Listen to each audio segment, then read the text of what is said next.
और टिड्डा की कहानी।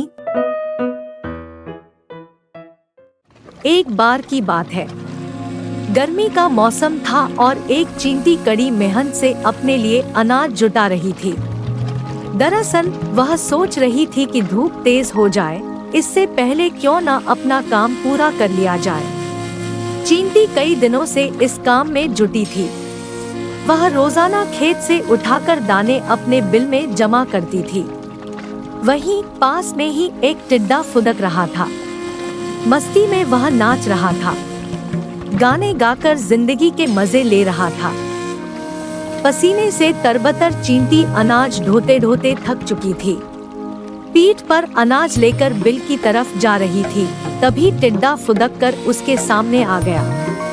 बोला, प्यारी चींटी, क्यों इतनी मेहनत कर रही हो, आओ मजे करें। चींटी ने टिड्डे को नजरअंदाज किया और खेत से उठाकर एक एक दाना अपने बिल में जमा करती रही। मस्ती में डूबा टिड्डा चींटी को देखकर हंसता और मजाक उड़ाता।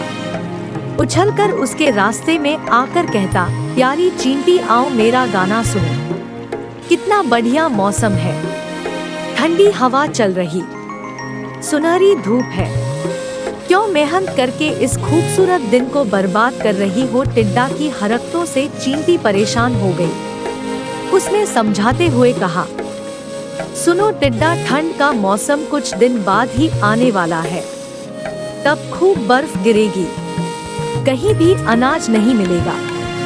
मेरी सलाह है, अपने खाने का इंतजाम कर लो। धीरे धीरे गर्मी का मौसम खत्म हो गया। मस्ती में डूबे टिड्डे को पता ही नहीं चला कि गर्मी कब खत्म हो गई। बारिश के बाद ठंड आ गई। कोहरे और बर्फबारी की वजह से बमुश्किल सूरज के दर्शन हो रहे थे। टिड्डे ने अपने खाने के लिए बिल्कुल भी अनाज नहीं जुटाया था। हर ओर बर्फ की मोटी चादर पड़ी थी। भूख से टिड्डा तड़पने लगा। टिड्डे के पास बर्फबारी और ठंड से बचने का भी इंतजाम नहीं था।